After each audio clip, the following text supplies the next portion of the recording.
All right, so we have a really good question here from Mr. The Real G Squared, and he is asking, which indicators would you recommend a newer person? A very difficult question to answer, but the way that I typically handle something like this is kind of the way that I learned myself, is that at first, okay, here's a general rule. Certainly no more than 3 indicators. I really do not know too many like successful traders who use more than 3 indicators, and the ones that I do know, they really only focus on like 3 or less actually, even though they have like a bunch on their board. It's really kind of there, just in case, as like a secondary or tertiary kind of confirmation. But if you're completely new, the problem is that you don't know who or what you want to be as a trader. So you don't know your preferences yet because you have no experience, and that's completely fine. We all start there, obviously. So what should you do to kind of figure that out? I find that it is best to backwards engineer what I'm looking for. And I find that that's probably the best way to kind of get to where you want to be. So first things first, you ask yourself, okay, first off, can I even handle trading this on this time frame? Meaning not like, can you actually not handle it, but do you have the time in the day?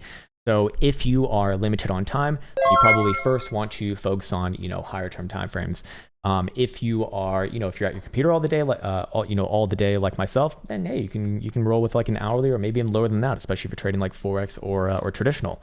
Now, with that said, when it comes to indicators, then you want to backwards engineer a little bit more. Okay, do you want to be a swing trader? Do you want to be holding these positions, trading the trend? If that's the case, then I'd probably recommend something very simple, starting with moving averages. It's not going to be the best thing, but it's going to get you started. And the idea is to get experience. And then as you get more and more experience, you start to slowly change what you're doing, what you're using. That comes more and more in alignment with what you are, trying to actually do.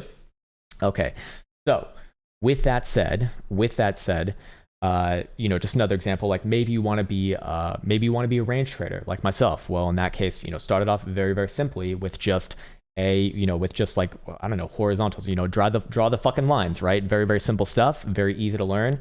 Or learn just, general trends. Start off with the very, very basic stuff, very, very basic stuff, trend analysis.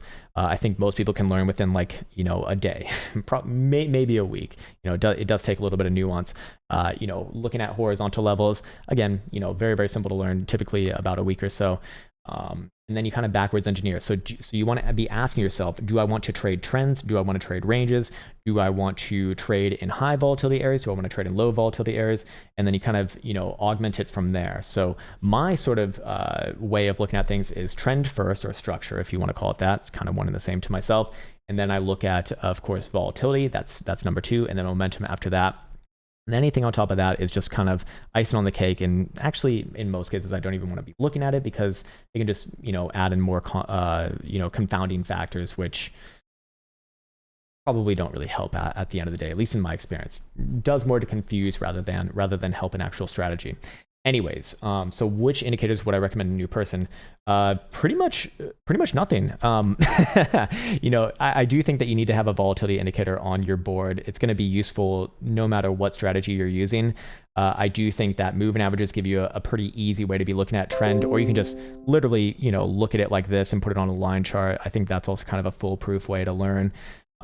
Just get comfortable with kind of defining local lows and local highs, and then also ranges, and then go on from there. Momentum oscillators are great in my experience if you want to, well, it depends. Again, like if you want to trade ranges, I like to use something a little bit more short form, like Stokes, because they seem to get, the shorter term moves a little bit better. If I'm looking for, more trend style tradings, I'll probably employ like an RSI, just because a lot of the time, it's a little more versatile, but a lot of the time it's going to speak towards more long-term moves, for example.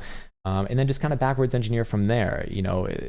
Again, and when starting, I probably really suggest not using certainly no more than 3 indicators, but probably even just 1 indicator at a time, and then get a feel for what you want to do and be thinking about what kind of trader you want to be. Do you want to be doing this do you want to be doing this on an hourly? It's completely fine, but you got to have the time for that. Do you want to be holding positions for, weeks at a time? That's completely fine as well. But, you have to make sure that that works with your lifestyle. So that's what I'd say. First, get some experience, and then it'll naturally start to arise. I wouldn't just say, all right, everyone needs to learn, everyone needs to put on an RSI. They need to put on a Stoke, which doesn't really make sense to have like both of those.